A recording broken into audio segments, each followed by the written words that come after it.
Hey everybody, thanks for tuning in to another episode of FlyFishDan. Today we're going to continue the series on getting started with fly fishing, and we're going to talk about some inexpensive rod and reel setups that won't break the bank, but will still do the job when you're out there fly fishing. We're going to go in and talk to my friend Anil about some setups that won't break the bank. So let's go do this. Fish on.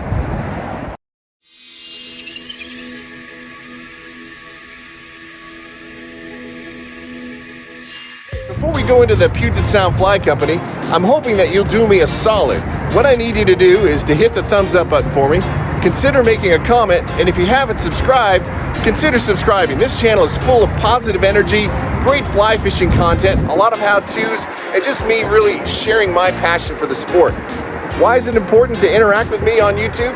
Because it helps with my discoverability, and the bigger I can grow, the more cool things like this that I can do. And I am really looking forward to continuing this channel and continuing to grow. So thank you for that. I really do appreciate it. All right, with that being said, let's get inside and talk to Anil about an inexpensive fly fishing setups. All right, let's go do this. Fish on. All right, I'm now inside the Puget Sound Fly Company. There's Anil, the owner. He's gonna talk a little bit about today some inexpensive fly rod and reel setups, because one of the biggest misconceptions of fly fishing is that it's super expensive. It can be, but it doesn't have to be. So we're gonna talk a little bit today on a couple of setups that won't break the bank. All right, let's do this. All right, we're rolling. Okay, so you wanted me to talk today about how someone can get started without having to make 5,000 decisions and spend $5,000, I suppose. There are kits available, and of course we've all seen them. You can get everything from, I've seen them for about $60 on up. In general, of course, there's good value in anything, but you're going to have to spend about $150 or more to get something that's truly decent, you know, regardless of who made it or how good of a deal it is. This particular one from Echo is very popular. I believe it's $189. It's a rod, reel, and line combo, and you'll see in this one, most of them have these rod and reel cases.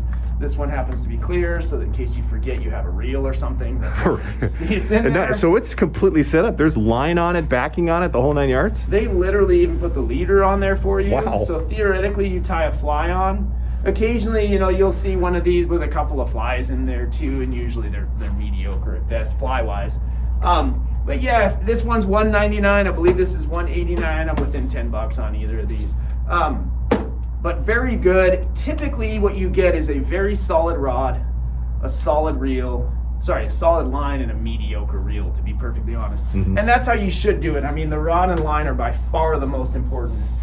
So the next question that people often ask me is, well, what if I wanted to spend a little more, if I'm afraid I'm gonna grow out of this thing, I wanna impress my friends, whatever reason they have, you can definitely upgrade the rod.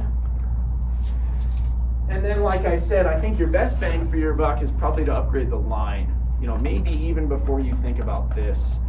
But this rod, for instance, is $150 or so. The line's about $100. So with a comparable reel, these reels are in the $50 range. Mm-hmm. You'd be looking at about a $300 combo. Just still really reasonable. Very much so. And again, that's really, it's not that you couldn't do $250 or whatever.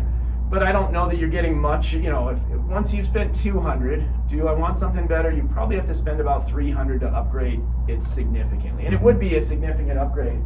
And then of course the sky's the limit, but I would say that the next upgrade would be to go to American-made stuff. Okay. These are craft-built products. This is made in a small machine shop in Colorado. These are made right here on Bainbridge Island. This is the Sage rod.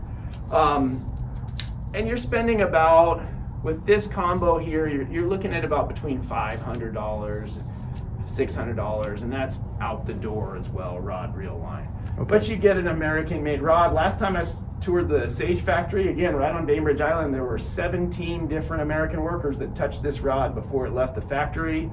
It's a pretty cool story. A lot of people talk about how they'd love if stuff was made in America. Well, here's your chance. Right, and I'm a big Sage fan as well, and one of the things I think that really sets that rod manufacturer apart is their warranty. I mean, it just doesn't matter, right? You can slam it in your car door and they're going to still warranty that, which is pretty cool. All of the premium American rod manufacturers will have a very good, and they'll argue about it, and you might have a good reason, but they all have a pretty darn good lifetime warranty, stand behind the product. So the nice thing about that is I wouldn't blame anybody for not wanting to spend $500 on a fly rod anyway, but I'd particularly not blame somebody if they broke it on a tree limb and then they were done. Right. So at least you don't have to treat this thing like it's like your grandmother's crystal.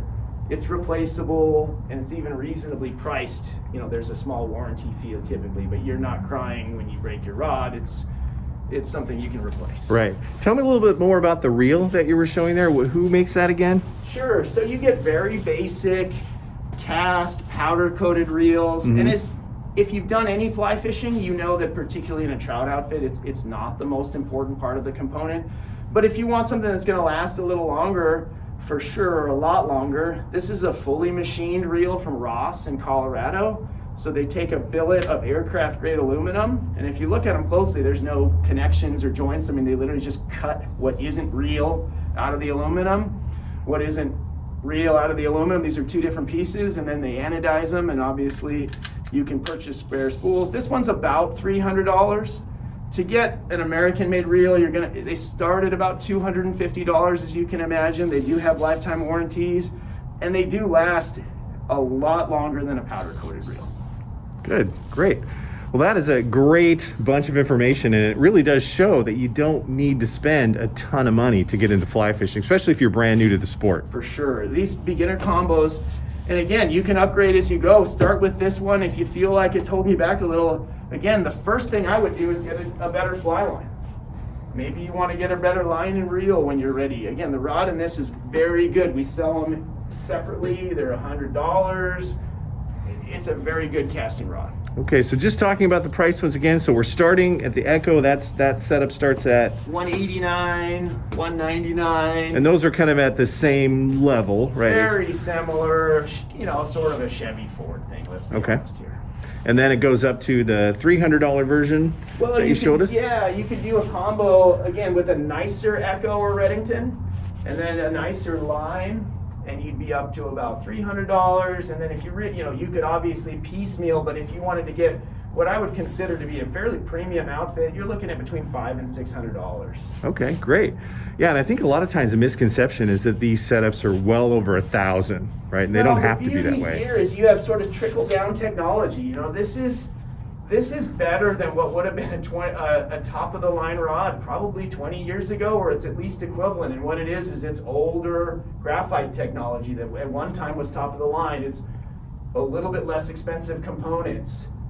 It's maybe no wooden reel seat, but in terms of performance, it's a spectacular casting rod. Great, perfect. Well, no, thanks again for the great information. I mean, that really was informative, and even I had no idea that you can get into fly fishing for really right around $200, right? Especially in the summertime. This time of year, you're obviously gonna be stuck with a fair amount of warm, but you want to go out there in June and July. You got a pair of sandals and a fly box. You can go catch fish. It's great. Well, thanks a lot. I appreciate your time today and talking with us. And and come and see Anil at the Puget Sound Fly Company. They're in Tacoma, Washington, and he'll help you get set up.